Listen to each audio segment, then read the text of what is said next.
G'day race fans. Now we've been sitting here for 10 minutes trying to come up with a good intro for you guys, but seeing as it is the holiday season and we want to give back, here's our best and worst, the 2025 Formula One season. Nailed it.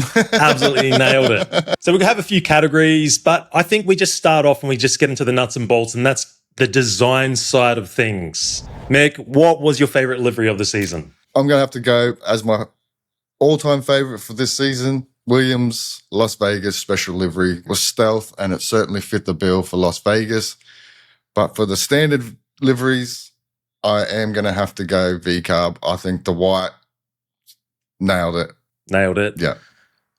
I've got Red Bull Japan. Yeah, man, that was cool. And it was white. It was clean. I loved those sort of red highlights, reflective highlights that they had through it. That's probably one of their best all-time, I reckon, for Red Bull. Yeah. Okay, you could go the camouflage ones, but like you said, with the red, reflective red, I think it was sick. Yeah, and for just your standard stock of the range, I would have to say V-Carb as well. Yeah, that was definitely the best livery of the season. Best helmet design. So go with your stock standard throughout the season and your special edition. Oh, man, I find the helmets like hard, man, because they're all cool in their own right, and there's like so many that are sick. I think for my stock standard, I'm going to have to go Lewis. Yellow with the red is just iconic. When you put that helmet side by side to most of the other drivers on the grid and you go who's who, everyone's pretty much going to know what that helmet is. But for me, my all-time favourite helmet of the season, I'm going to give some love to our Australian counterpart, Jack Doohan. Unlike the rest of his season, his helmet was mega. He's finally been shone in some positive light. His Miami helmet was, man, it was cool. It was a cool little helmet, man, with the koala bear on the back. Just cool colours, and I think he's got like the building sketched into the side of it. I think it was a real Miami vibe, man, and I thought it was sick. Yeah, as a bit of a traditionalist, when I look back at so many iconic helmets, it's like a great logo. Yeah. You can see it. You don't need to see the name on it, but you'll know exactly who it is. Yeah. And I do agree with you. I think Lewis achieved that this year.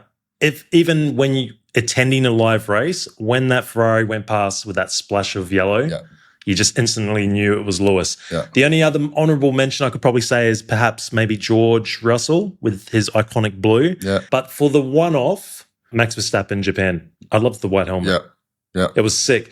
And that is quite surprising for me because generally Red Bull helmets are terrible because it's like the logo tends to take all the emphasis away from the design. Speaking of the Red Bull logo, I'll tell you who does have a cool helmet, and it's probably my second honourable mention, is I do like Liam's helmet, man. Liam's got a pretty cool little helmet. With the pink. I think it's... it does stand out. Yeah, it's cool. All right, teamwear. We did see some great special editions. We also saw some horrific ones. Take your pick. Oh, I'm just going to say Ferrari, man. I think Ferrari nailed it all season. The Miami shirt, where they did the white version of their standard red one, I think was really, really cool. Typical Italians, right? Know how to style it up. There you go. Yeah, I would agree. I think Ferrari had some pretty great merch. I liked the special edition Monza with the blue. Cool. If I'm looking at some horrific ones, that Mercedes one in Miami didn't hit with me, but it did grow on me slightly. Let's take a look at V-Carb because V-Carb had some pretty cool teamwear, but that one at Texas. Yeah, man, that's my worst teamwear, I guess you could call it. For me, that orange and black, man, that was... I don't know what they were trying to do, maybe draw in their inner tiger or whatever it was, but it was horrendous, man. And I agree with you, Miami, Mercedes, didn't do anything for me. Best trophy, we saw a few over the season, 24 to pick from. You can't go past Texas. That thing was awesome. The Longhorn. You got the Texas Longhorns. The shape of the head was actually the circuit back to back, and it form the shape of the head, and then you throw those Longhorns on it. It was kind of like real industrial. I don't know. For me, it was very Texas. Yeah, it was just very Texas. It was very Texas. Yeah, and I thought that was sick. Honorable mention, maybe the Netherlands, Zandvoort Dutch Grand Prix. Yeah, that was nice. That's nice. That's always a cool trophy. I think I like the hand painted stuff. So you'd be a fan of maybe the Hungarian trophy as well? Yep, I thought that was in general. cool. I was quite the fan of Silverstone with the Lego, just because I'm a massive Lego fan. Yeah. I think in general, Silverstone has a really nice trophy anyway. Yeah, I like what they did with it is even though it was Lego, it was still like a Lego version of the traditional trophy. Scaled. Yeah. If I'm looking at some pretty boring trophies, I would say Miami was pretty underwhelming. It's like there was something meant to be put on top and they just forgot to put it on top. Like something was meant to be bolted onto the top of it. I don't know. Yeah. I give that one the worst one of the year. Oh, I think if you're a driver, I don't think it matters too much what it looks like, does it? Exactly. As long as you're on that top podium. Drivers. Now, this one may get viewers in a bit of a twist because we all have our favorite drivers and we can all get a bit biased. Now, if we go by the best driver of 2025, we did bring out a video regarding some quick driver ratings there. You can see it up here. I'll leave a link in the description. But your best driver for 2025. And I'm going to stick with my driver rating. I think in lesser equipment, what he was able to do, maximised virtually every weekend. I think there was maybe only one weekend where he was outside Q3. I think maybe only one race where he finished outside the 10. And that is corporate George, man. Mr. George Russell. For me, yes, Max had a mega season, but in a season where teams stopped developing quite early on, Red Bull didn't. They went quite long. In a car that was not the fastest on that grid, best driver of his career, for sure. Yeah, 2 race wins as well. I think, the only other driver besides a Red Bull and McLaren to win. Yep. Which must hurt Ferrari fans massively. Oof. Ooh. I'm very frustrated. I'm very frustrated. It's just extremely frustrating. It's frustrating, very disappointed. I mean, I'm not happy. It's a shame. It was a shame. It's a bit of a shame. I'm very annoyed. It's not good. Well, we did. Well, I think we did get a win. Come on, man. We did get a win. Yes, it was a sprint win. It was a sprint win, but a win's a win. It is a win. It is. He's on the top step. We'll take it. Definitely. Take it. Well, I had Max Verstappen. Yeah. In my driver ratings, pretty straightforward. Mega season, particularly on the back end. And I think initially the Red Bull out of the box in that first half of the season definitely needed a lot of improvement. And I think he just extracted the most out of it. Who disappointed you? Who did you expect a whole lot more from? There's a few. Look, I expected more from Lewis, but as the season went on, I could see why he was struggling. Yes, Lewis was probably my disappointment, but for me, I'm going to say Esteban Ocon, man. I just think he went to a team where the car was far superior this season, went in there as a team leader, and he got schooled by a rookie. Not a bad one. Yeah, for me, I'm going to say Lewis. I expected a whole lot more just because he is a multiple world champion. We know how good he is. Realistically, he was outperformed massively from Charles. Although, I must say, I expected Charles to outperform him. But it was just the manner in which Lewis missed a lot of elimination in Q1s and just wasn't able to podium when Charles was able to get that Ferrari on the podium 7 times. So hopefully a better season next year for Lewis. If there's anybody else that I'd be quite disappointed with, I think Albon in a way, because I felt for Albon, started the season so well, in a really good mindset, and then just fell away at the end of the season. Yeah, it's the way he fell away at the end of the season, like you said, man. And it's just some of those mistakes he made, especially in qualifying. Yeah, just that last end of the season just made Sainz look very, very good. Although Sainz is very good. Yeah, he is good, but I think, you know what I mean. Best rookie. Now, we could include Liam Lawson in here. We can include Ollie Behrman because this was technically their first full-time F1 season. Oh, I've got to include Franco Colapinto as well in there. Oh, even Jack Doohan. God, he even had a race in 2024. I think they all had their moments, did a pretty good job overall, but who was the standout for you? Fernando Alonso.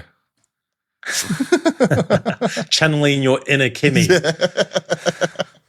I would just have to say, look, you could say probably Kimi, but I think for me, Hadjar, being in a lesser car than Kimi, that first half of the season, man, he was mega. And, we've discussed it sort of towards the end of the season, the car's race pace sort of fell away, but he always seemed to manage to get that car into Q3 pretty much nearly every weekend at the back end of that season. It was just the race pace that let him down and his mental toughness, man. The kid's tough. Like he would make a mistake and then was able to jump back in the car and get the job done. Yeah, I agree. I'm going with Hadjar. For me, Kimi did a great job as well, but there was just that fall away through the European leg. Yeah. What I loved about Hadjar was, okay, every driver, every rookie is going to have sort of those ebb and flow moments, but it felt like the best and worst of Hadjar was he was pretty stable throughout the whole season. Yep.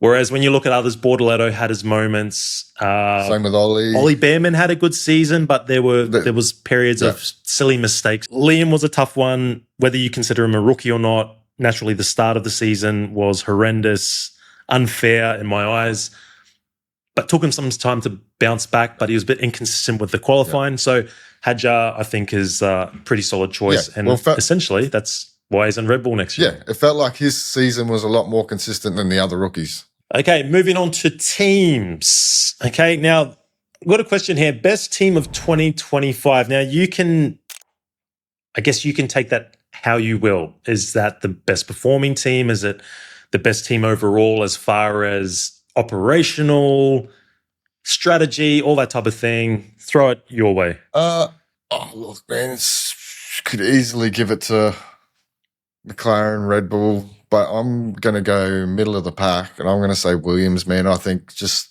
the season that they had on both sides of the garage at different points, and you look back to their past, man, and where they've been since at least 2020. Yeah, it's a great improvement. And I think James Vowles got that team humming along beautifully, and they are certainly on the up, and I would not be surprised if they were mega next year too. Yes, Williams is a good shout. I like that. If I'm going purely on most improved team, I'd definitely shout out to Williams. I am going to go with VCarb. And the reason being is because, yes, there was the start of the season with the theatrics of the Yuki Tsunoda and Liam Lawson swap. Sure, they were a bit inconsistent at times. They lost Mekis halfway through the season, and then Permain stood into leadership. But it felt like the team just hummed along. Yeah. In harmony, despite some of those struggles. Yeah. And I think for a mid-team, they did show some really good promise, a lot of good results. Again, from a Liam Lawson bias, I think they handled him very well coming from the depths of destruction of Red Bull, and I think they just handled a rookie in Isaac Hadjar extremely well. Yeah, well, that's what they're known for, right? That's their job, isn't it? I think they showed showed the sister team how it should be done. Who would you pick as your worst team, apart from stating the obvious? It's a red team. Yeah. Look, Ferrari promises a lot every year, and you think, like every other Ferrari fan, this year will be it. The acquisition of Lewis Hamilton, you look at the grid, Leclerc, Hamilton, you think, yep, they got the driver pairing. You'd thought that Visser in his second season? And to Ferrari, yes, there'll be growing pains, but you sort of thought, okay, they're going to make something of it. Not to win a race, and just, the disharmony within the team. It looks like Hamilton's lost confidence in the team. He's definitely lost confidence with his engineer. Something needs to change there. You've got Leclerc, who's been basically the Ferrari golden boy for so long, starting to lose patience. You have Elkin coming out with his comments of, stop talking, boys, just drive the car. Yeah, they were just disappointing. Yep. And the other thing is, they clearly had the problem with the car, the ride height, the rear of the car, and it just seemed to be that they could never develop around it and find a solution. Yep, 100%, man. And I think, we saw the signs in China and we thought, oh, hang on a minute. Yes, here we go, here we go. Yeah. And then they got the DQ, and I think after that, they got lost. They could no longer get the car into that window that they needed for pretty much all the way up to Belgium to try and fix the rear of that car.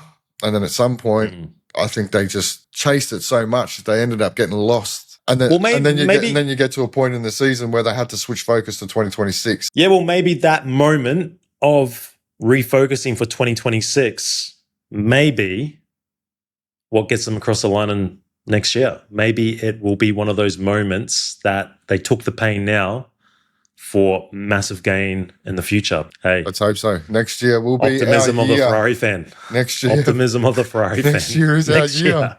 All right, now this one's a bit of a tricky one because it gets a bit technical, and it's the best car development over the course of the season. Oh, you have to give that to Red Bull, really, don't you? when you saw what they did and then you saw what Max was able to do with the car that they continued to develop pretty much, I think, right up until Qatar.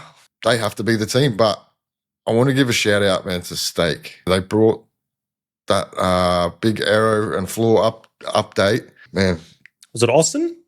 Oh, man, what a season. I can't remember.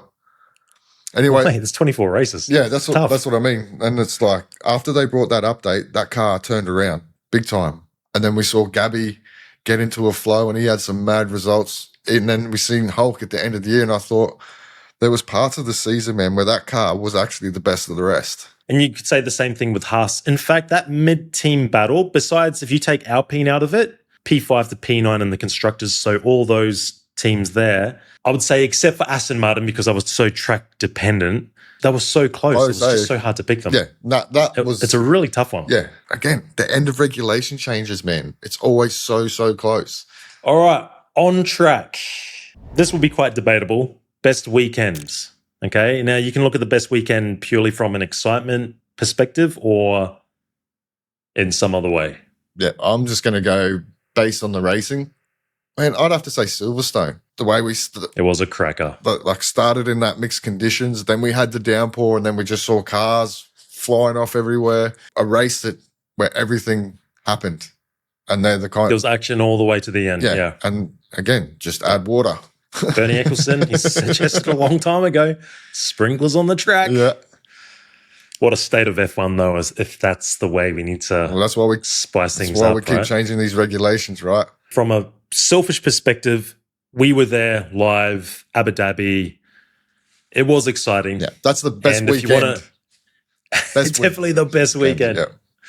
But if you want to look at it, we did release a video regarding the experience. We were able to stay on a boat for the weekend, so that was pretty cool. So links in the description for that one. If I'm looking from a race perspective, the excitement, atmosphere, and everything like that, Silverstone, I don't even need to delve into it. You've basically mentioned all the good points about it.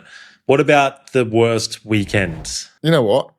There were some stinkers. There were some absolute. There were plenty of stinkers. There were plenty of stinkers.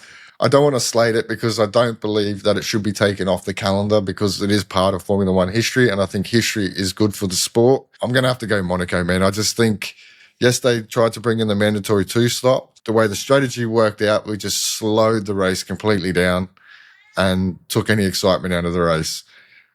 Categories. As the categories. Cats are always right, mate. They are always right, as you know. Yep. Monaco is a tough one because of the tradition, but the race was an absolute stinker. I just remember Liam Lawson doing his thing for V-Carb and basically creating the slowest Monaco train so Hadjar could, find himself another pit stop. It was the call. But the problem with Monaco is the Saturday qualifying is epic. Yeah. So it's like you get the most intense Saturday, and then you just get this dour Sunday unless you get the rain. Yeah, qualifying in history. Yeah. Simple as that. Simple as that. All right, if I'm going for a stinker, a bit of recency bias in this one, I would say Qatar. Yeah. The Qatar weekend, I was so deflated by it. We're expecting so much more there. The sprint was just a train. Yeah. And then the race itself, if it wasn't for that, they had the mandatory 2-stopper, didn't they? Yeah. With the pit stop window, 25. If it wasn't for Hülkenberg and Gasly coming together and then McLaren basically fumbling it, that was really the only thing that gave it any excitement. Yeah. And I know there were definitely other races that were stinkers, but my recency bias is coming into this one. Okay, race that defined the season. Oh. And the way you define it can be any way.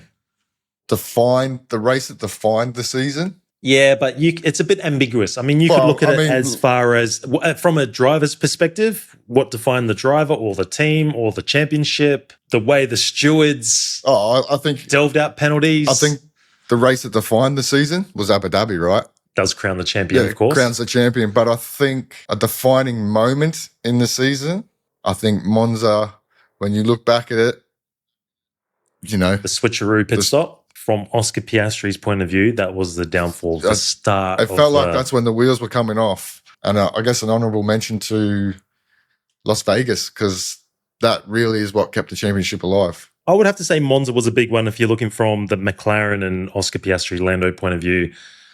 You've said it plenty of times before. Zandvoort, from Lando Norris's point of view, you thought was a massive one. The DNF there, the mechanical failure, where it basically put him, 35 points behind Oscar Piastri at the time, but it was like the now or never moment. I'm having to rack my brain. I think I'm just going to stick with Monza as well. I think I'll just go with Monza. Yeah. All right, this one should be pretty easy. Most memorable driver parade. Generally, what we get is drivers on the back of a truck just cruising around, doing a few interviews. There were some cool ones. Oh, man, you can't go past Miami, right? That was Lego. That was a crack up, man. And just hearing how much fun they were having, especially when you look back at like Ferrari season, like that was probably the happiest Charles and Lewis have been all year. Mate, it was. It was like they were just it was like all the drivers reverted back to being around 10 years old. Yeah, it was so good. It was so funny. And the inner boy came out. Yeah, it was awesome. Yeah, Miami was great. Who can forget Fernando Alonso's face? Which turned into probably being one of the best memes of the year. Yeah, mate, there was a lot of moments. Honorable mention, Sao Paulo. Yeah. Brazil was pretty good as well, which to me felt like probably one of the most dangerous. I still sort of like wince when I see Charles Leclerc and Hamilton going and cutting the course. Yeah. And they were hammering, man. Yeah. Like they weren't going slow. They had more confidence in that thing than they did in their own cars. Maybe that's it. Good point. Good point. Okay, what about this one? Most memorable podium, win, pole, could be multiple. Give us some honorable mentions. What sort of stands out for you over the season? Look, I'm going to go with my bias, man. I think it has to be for me and the hope that came along with it, then to be sadly disappointed by the rest of the season, was Lewis Hamilton's first win in a Ferrari. Although it was only a sprint win, a win is a win. And for me, that was mega. I'm sure you're going to mention it, so I won't bother. But my honourable mention, he put it this way, he drove a green car. Hulky. Has to be, right? That was probably, one of the best podiums I've seen in a long time. Yeah. Just to see Hulkenberg get that. You know, Kimi's pole was really cool to see for a young guy to take that so early in his career. Then you got Hadjar. Yeah, well, Hadjar, P3 as well, Zandvoort. That was a massive, massive moment. But yeah, I would say most memorable moment, podium, easily for me, Hulkenberg. Yep. That's something I'll always remember from a long time from now. Yep. A bit of chaos and entertainment. So, radio. Most memorable team radio. There were a few of them, and there were some crackers. There were some feisty characters. I'll tell you what, you could just make a video just on Fernando Alonso's radio alone. But for me, I'm going to have to go George Russell in Mexico. I've got a McLaren at my... You want me to pass? No, thank you. Just checking. And then the meme that followed. Yes. With George Russell holding an X-ray with a Formula One car up his ass. See, this is a good thing about memes because they can... What's the word? They can immortalize moments. Yeah. Like for a long, long time. Yeah. And I think you're right with that one. I was sort of racking my brain trying to go back and look at different highlights. Yeah, Fernando Alonso. Yeah. The hero of the day moment. Yep. We were trying to be heroes of the day. Yeah. Along those lines. I just loved his sort of like grumpy old man persona on the radio. I think I could resonate with him. Yeah. Oh, I think there was a lot I could resonate with. Yeah, definitely. Get off my lawn. Yeah. Basically, that type of moment. Most controversial moment. This can be anything Formula One related. There were a ton. Where does it start? You start at the start of the season. You got Doohan, Colapinto, then you got Lawson and Yuki. But for me, you can't go past Monza, can you? The team orders. Yeah. What it showed, again, we saw what happened to Piastri, but I also think from there, McLaren started to fumble their way through the rest of the season too. That was probably one of the ones that resonated with me that I'll sort of never forget. Yeah. Controversial is very subjective. Yeah. Of course. Yeah. So I would say that was one that did cause a lot of controversy over social media with F1 fans. Funniest F1 meme. There's a picture of Lewis Hamilton on the back of the scooter with Scuderia Ferrari. You're a man of culture. Yeah. Mate, I can't even remember what my favorite one is. Man, there's so many Damn though. it. That's the thing, right? They come so thick and fast. It's hard to keep up. Too many gold ones. Yeah. If we come to a conclusion, 2025, it is an end of a chapter. So there are some goodbyes. Yep. And those goodbyes, first and foremost, the current car regulations. Did these regulations give us what they promised? And I remember one of the biggest promises was we are going to reduce dirty air so we can have cars behind following more closely, which should lead to better racing and overtakes. Did we get that? No. All we got was faster cars in the end, and they were probably close to being the fastest cars in the history of Formula One. We didn't improve racing by much. And like every set of regulations, we saw one team dominate until the last sort of year and a half. I would just say that we ended up with bloated cars. Yeah. Goodbye to DRS. Yep. 2011, I think it first came on the scene. 2025. Bit of a funny one, really, because next year we get X mode, Z mode. It's not just rear wing, it's front wing as well. A little different. What did you make of DRS? Good thing or bad thing for the sport? Oh, look, man, unfortunately, the way these cars are, we needed DRS. It's just an artificial way for cars to overtake. All right, some personnel changes that now, look, when we say goodbye, it doesn't mean to say that their careers are over and we'll never see them again. But Jack Doohan, can he make it back to F1? Quick summary. He's looking at Super Formula right now as a stepping stone back. I'd love to see him in Formula One, but I think he's pushing shit uphill at the moment. That's a pretty common Aussie explanation. I will agree with that. I think it's tough for him to come back. Yeah. All right, here's a big one. Well, of course, Red Bull loves controversy. We get it quite often with them. Yuki Tsunoda. Goodbye to Yuki. Still technically around the paddock, reserve driver role. Right now, I don't see how he can get back to Formula One.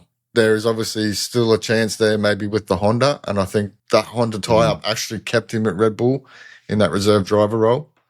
And the fact that he had something to do with the development of the 2026 car. It's just shame, man, because I like Yuki and I wish he could stay on the grid, but hey, that's motor racing. His only way back for me personally is if Lindblad or Lawson have an absolute shocker next year. Yeah. They can easily just sort of put him back into that seat and know what they're going to get from him. That's really it. Let's see. Stranger things have happened in Formula One. Money talks, right? All right, keeping that too. Keeping on the Red Bull theme. Helmut Marko.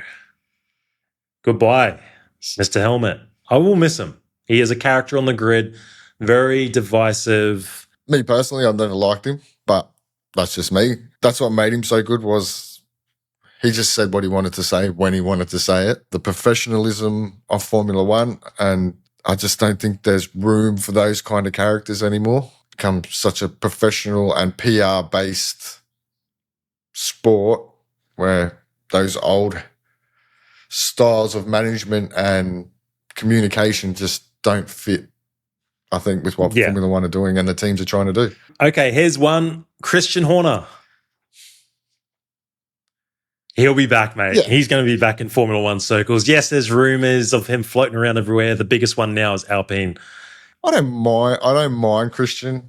Again, I think I think the way the sport is, we've gone away from the personality-based management style and into a more corporate style of management. I hope he comes back, but I think when he does come back, we'll see a very different Christian Horner. I don't think we'll see the same. It seems to be he wants to be more involved in team ownership, have a stake in something rather than sort of being a team principal. Yep. So good character to have on the grid. Love him or hate him. It would be pretty immense for him to come back in some capacity. Yeah. The one that is definitely saying goodbye to everybody, and that is Peter Sauber. Yeah. The Sauber team, goodbye. 1993 was when they first entered. They've had a few different iterations over the years. Off to Audi now. Any closing thoughts regarding bye-bye Sauber? No, look, I mean, he's been on the grid for as long as I followed Formula One. Good to see that the team is being left in the right hands, and I think Audi are going to do an amazing job. They've definitely thrown the money at it. I think that's a good payback for everything that he's contributed to the sport of Formula One. when you look at this 2025 season from, say, 5 years from now, 10 years from now, what is the thing that, in your eyes, will define it? Papaya rules. Oh, papaya rules. That's all I'm going to say. Papaya rules. But we might see them again next year. Let's see. No, I think it's a pretty decent one. It will always be a season that I think, people will talk back of, particularly Oscar fans. Yeah. That is for sure. It will not be forgotten. Yeah.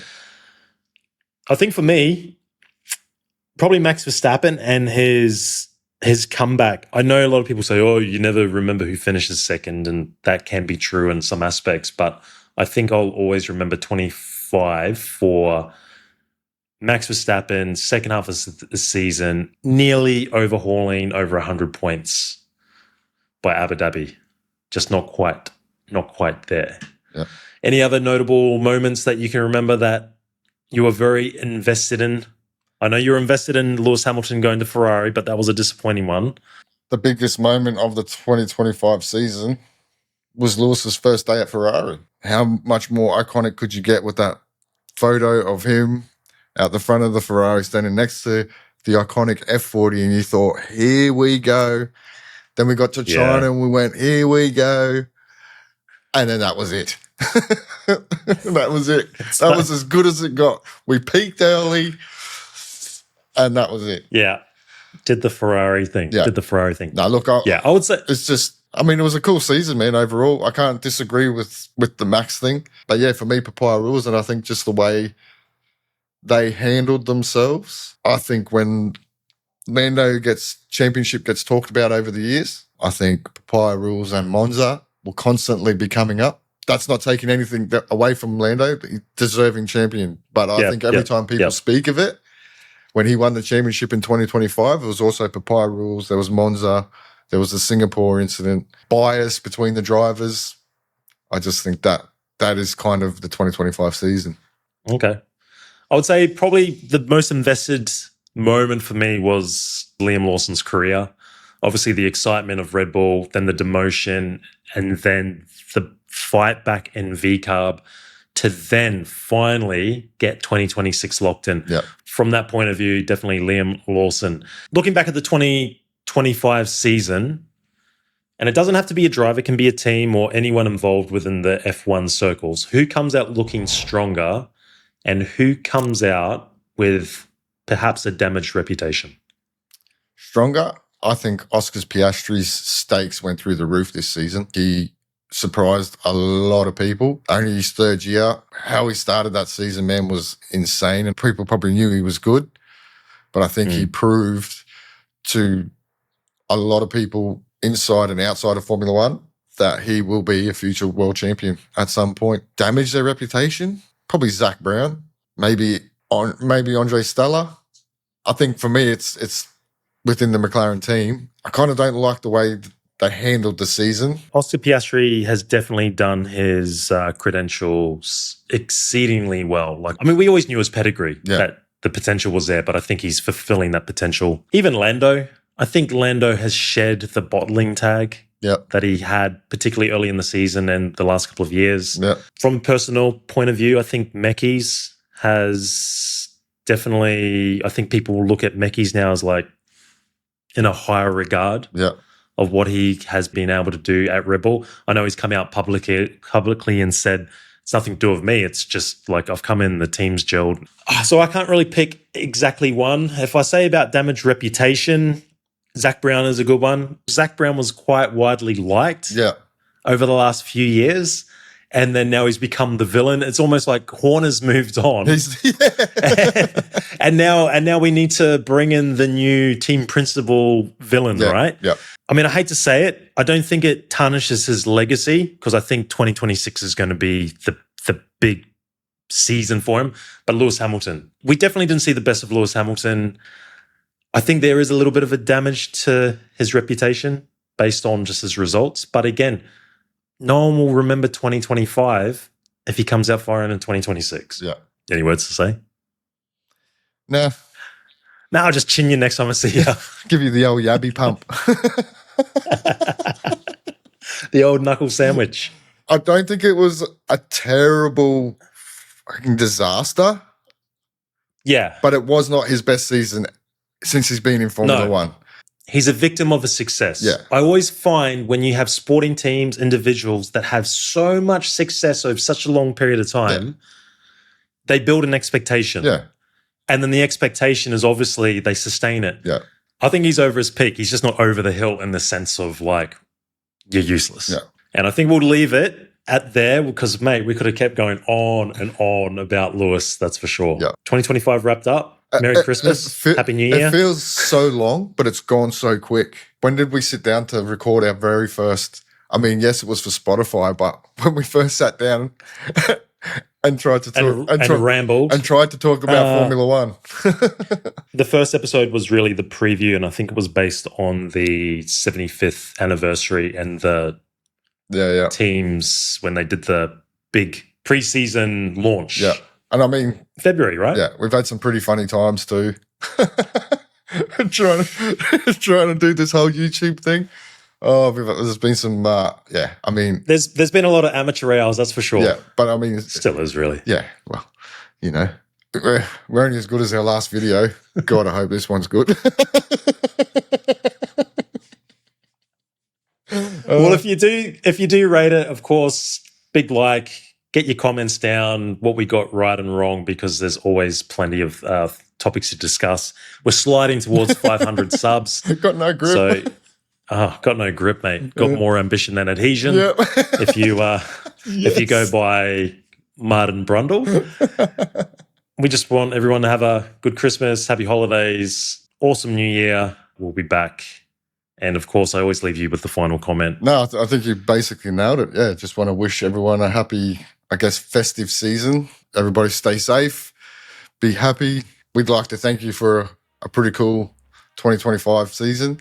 Obviously, the videos aren't going to stop. Yeah. We'll stop if we don't get to 500 because I won't be able to justify to my wife that we're actually serious. Going to have to hang up this microphone before we even started. Well, like G said, make sure you like and subscribe. Thanks for watching, and we will catch you in the next one. Catch you in the next one.